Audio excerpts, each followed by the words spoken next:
Welcome back. ಇವಾಗ ರಜಾ ಬಂದಿದೆ ಮಕ್ಳಿಗೆಲ್ಲರಿಗೂ. ಸೊ ಇಬ್ಬರೂ ಕರ್ಕೊಂಡು ಮದನಹಳ್ಳಿ ಕಡೆಗೆ ನಮ್ಮ ಪ್ರಯಾಣ ಸ್ಟಾರ್ಟ್ ಆಗಿದೆ. ನನ್ನ ಮಕ್ಕಳು ಅರ್ಧ ಗಂಟೆ ಅಷ್ಟರಲ್ಲಿ ಇಬ್ಬರು ಜಗಳಾಡಿಕೊಂಡು ಅಣ್ಣನ ಮೇಲೆ ತಮ್ಮ ಮನಿಕೊಂಡು ನಿದ್ದೆ ಮಾಡ್ತಾ ಇದ್ದಾನೆ. ಇದಂತೂ ಕಾಮನ್ನು ನನಗೆ ನೋಡಿ ನೋಡಿ ಸಾಕಾಗಿ ಹೋಗಿದೆ. ಇದೆಲ್ಲ ಆದಮೇಲೆ ಮದನಹಳ್ಳಿಗೆ ಹೋಗಿ ತಿಂಡಿ ತಿನ್ಕೊಂಡು ಇಲ್ಲಿಂದ ಮತ್ತೆ ಹೊರಟು ನಮ್ಮ ಪಯಣ ಮತ್ತೆ ಸ್ಟಾರ್ಟ್ ಆಯಿತು. ನಮ್ಮಮ್ಮನ ಮನೇಲೇ ಬಿಟ್ಟು ನಾನು, ರೇಷು, ಹಿಮು ಮತ್ತು ಅಕ್ಕ, ಬಾವ ಮತ್ತು ಬಾಲು ಇಷ್ಟೂ ಜನನು ಅವ್ರ ಕಾಲಲ್ಲಿ ಹೊರಟಿದ್ದೀವಿ. ಎಲ್ಲಿಗೆ ಅಂತ ಮುಂದೆ ಹೇಳ್ತಾ ಇರ್ತೀನಿ, ಕೇಳಿಸ್ಕೊಳ್ಳಿರಿ. ಅಮ್ಮನ್ನ ಸುಮ್ಮನೆ ಹೊರಗಡೆ ಎಲ್ಲ ಓಡಾಡ್ಸೋದು ಇದು ಅಂತ ಹೇಳಿ ಅಮ್ಮನ ಮನೇಲೇ ಬಿಟ್ಟು ಹೋಗ್ತಿದ್ದೀವಿ. ಇವಾಗಂತೂ ತುಂಬ ಬಿಸಿಲು, ನಾವೇ ಸುಸ್ತಿಡ್ದು ಹೋಗ್ತೀವಿ. ಇಲ್ಲಿಗೆ ಎಲ್ಲಿಗೆ ಬಂದೋ ಅಂತ ಹೇಳ್ತೀನಿ. ಕಲ್ಲೂರು. ನನಗೆ ಸುಮಾರು ದಿನದಿಂದ ಕಲ್ಲೂರು ಸೀರೆಗಳ ಮೇಲೆ ಇಂಟ್ರೆಸ್ಟ್ ಇತ್ತು, ಹೇಗಿರುತ್ತೋ ಏನೋ ಕತೆ ಹಂಗೆ ಅಂತ. ಇಲ್ಲಿ ನೋಡಿ ಮನೆಗಳಲ್ಲಿ ನೇಯ್ಗಣ್ಣ ಮಾಡ್ತಾರೆ, ಅಲ್ಲೇ ಸೀರೆಗಳನ್ನೂ ತಯಾರಿಸ್ತಾರೆ. ಕೆಲವೊಬ್ರು ಏನು ಮಾಡ್ತಾರೆ ಅಂದರೆ ತಯಾರಿಸಿರೋ ಸೀರೆನ ತಂದು ಮನೇಲೂ ಸೇಲ್ ಮಾಡ್ತಿರ್ತಾರೆ. ನಾವು ಹೋಗಿದ್ದು KV ಚಂದ್ರಯ್ಯ ಇದಕ್ಕೆ.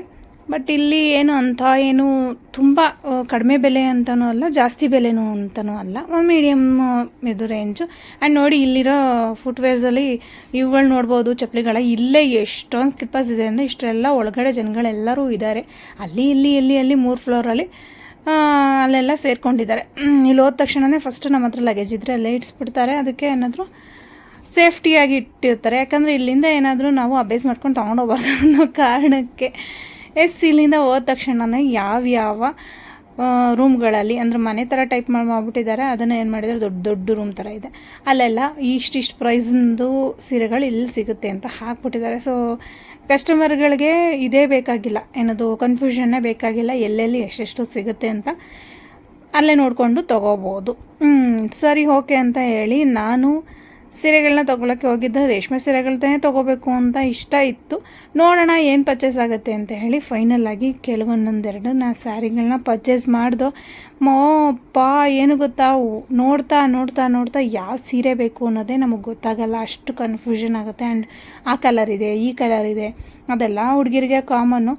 ನಮಗಂತೂ ಫುಲ್ ಕನ್ಫ್ಯೂಷನ್ ಆಗೋಯ್ತು. ಲಾಸ್ಟ್ಗೆ ಏನು ಮಾಡಿದೆ ಅಂದರೆ ಸುನಿಗೆ ಫೋನ್ ಮಾಡಿ ವಿಡಿಯೋ ಕಾಲ್ ಮಾಡಿ ಇದು ಚೆನ್ನಾಗಿದೆಯಾ ಅದು ಚೆನ್ನಾಗಿದೆಯಾ ಅಂತ ಹೇಳಿ ಸುನಿ ಮೇಲೆ ಹಾಕ್ಬಿಟ್ಟು ಅವ್ರು ಹೇಳಿ ಇಷ್ಟಪಟ್ಟು ಸೀರೆನೇ ತೊಗೊಂಡ್ಬಿಟ್ಟೆ. ಯಾಕೆ ಹೇಳಿ, ಅಕಸ್ಮಾತ್ ಏನಾದರೂ ಚೆನ್ನಾಗಿಲ್ಲ ಅಂತಂದರೆ, ಇಷ್ಟ ಆಗಲಿಲ್ಲ ಅಂದರೆ ಅವ್ರ ಮೇಲೆ ಹಾಕ್ಬೋದಲ್ವ, ಅದು. ಆ್ಯಂಡ್ ಮಧ್ಯಾಹ್ನ ಆಯಿತು, ಊಟಕ್ಕೆಲ್ಲರೂ ಹೋಗೋಣ ಅಂತ ಅನ್ಕೋತಿದ್ದೋ. ಮಕ್ಳಿಗೆಲ್ಲರಿಗೂ ಹೊಟ್ಟೆ ಹಶ್ವಾಗಿತ್ತು. KV ಚಂದ್ರಯ್ಯ ಸ್ಯಾರಿ ಸೆಂಟರಲ್ಲಿ ಅಲ್ಲೇ ಕಸ್ಟಮರ್ಗಳಿಗೆ ಊಟ ಹಾಕ್ತಾರೆ. ಅನ್ನ ಸಾಂಬಾರು ಮತ್ತು ಒಂದು ಉಪ್ಪಿನಕಾಯಿ ಇಷ್ಟೂ ಮಾಡಿಸಿದ್ರು. 1:30-2 ಗಂಟೆ ಮೇಲೆ ಇಲ್ಲಿ ಊಟ ಕೊಡೋಕ್ಕೆ ಸ್ಟಾರ್ಟ್ ಮಾಡಿದ್ರು. ನಮ್ಮೂರು ಒಂದು 3-3:30 ಗಂಟೆನೂ ಕೊಡ್ತಿದ್ರು. ಮಕ್ಳಿಗೂ ಹೊಟ್ಟೆ ಹಶ್ವಾಗಿತ್ತು. ಹೊರಗಡೆ ಕರ್ಕೊಂಡೋಗಿ ಮತ್ತೆ ನಾವು ಬಂದು ಪರ್ಚೇಸಿಂಗ್ ಮಾಡೋದು ಆಗ್ತಿರ್ಲಿಲ್ಲ. ಪರ್ಚೇಸಿಂಗಿನ್ನ ಮುಗ್ದು ಇರಲಿಲ್ಲ ನಮ್ಮದು. ಹಾಗಾಗಿ ಅಲ್ಲೇ ಬೇಗ ಎಲ್ಲ ತಿನ್ಕೊಂಡು, ಮಕ್ಳಿಗೂ ತಿನ್ಸೋದೆಲ್ಲ ಗೊತ್ತಲ್ಲ, 1 ಅವರ್ ಆಗುತ್ತೆ. ಅಲ್ಲೇ ಟೈಮು ಜಾಸ್ತಿ ಹೀಲಾಗದೆ. ನಾವು ಮಕ್ಳನ್ನ ಕರ್ಕೊಂಡು ಹೋದಾಗ ಊಟ ತಿನ್ನಿಸೋದು, ತಿಂಡಿ ತಿನ್ನಿಸೋದು, ಆ ಮಕ್ಳನ್ನ ವಾಶ್ರೂಮಿಗೆ ಕರ್ಕೊಂಡು ಹೋಗೋದು ಇದೇನೆ. ಸೊ ಹಾಗಾಗಿ ಅದನ್ನೆಲ್ಲ ಮುಗಿಸ್ಕೊಂಡು ನಾವು ಪಟ್ಟೆ ಪರ್ಚೇಸಿಂಗ್ ಮುಗೀತು. ಇವಾಗಿನ ಬಿಲ್ಲಿಂಗ್ ಆದರೆ ಮುಗೀತು. ಇದಾದಮೇಲೆ ಸಾಯಂಕಾಲ ಅಕ್ಕ ಒಂದು ಆ್ಯನಿವರ್ಸರಿನ ಸೆಲೆಬ್ರೇಟ್ ಮಾಡೋಣ ಅಂತ ನಾನು ಬಾಲು ಪ್ಲ್ಯಾನ್ ಮಾಡ್ಕೊಂಡಿದ್ದು. ಸೊ ಹಾಗಾಗಿ ಹೋಗ್ಬೇಕಾದ್ರೇ ಒಂದು ಕೇಕ್ನ ತೊಗೊಂಡೋಗಿದ್ದು. ಅದು ಅಕ್ಕಂಗೆ ಬಾವಂಗೆ ಗೊತ್ತಿರಲಿಲ್ಲ. ಅಲ್ಲಿಗೆ ಹೋದ್ಮೇಲೆ ನೈಟು ಅದನ್ನೆಲ್ಲ ಇಟ್ಟು ಎಲ್ಲನೂ ಅರೇಂಜ್ ಮಾಡ್ದೋ. ಸಿಂಪಲ್ಲಾಗಿ ಮಾಡ್ತಿದ್ದೀವಿ. ಆ್ಯಂಡ್ ಇವ್ರಿಗೆ ಅದು ಇಷ್ಟ ಇಲ್ಲ, ಏನಕ್ಕೆ ಕೇಕ್ ಕಟ್ ಮಾಡೋದು ಅದು ಇದು ಅಂತ ಎಲ್ಲ ಇದು ಮಾಡ್ತಿದ್ರು. ರಮೇಶ್ ಬಾಬಾ ಅಂತ ಫುಲ್ಲು ಏನಕ್ಕೆ ಇವೆಲ್ಲ ಮಾಡಬಾರ್ದು ಹಂಗೆ ಹಿಂಗೆ ಅಂತಿದ್ರು. ಬಟ್ ನಮ್ಮ ಖುಷಿಗೆ ಅಂತ ಹೇಳಿ ನಾನು ಬಾಲು ಹೆಂಗೋ ಸಮಾಧಾನ ಮಾಡಿ ಇಬ್ಬರೂ ನಿಲ್ಲಿಸಿದ್ದಾಯಿತು. ಇವಾಗ ಕೇಕ್ ಕಟ್ಟಿಂಗ್.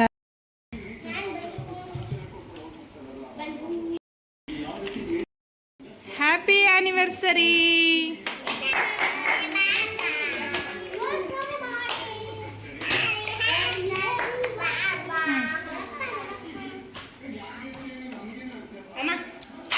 ನೀವಿಬ್ರು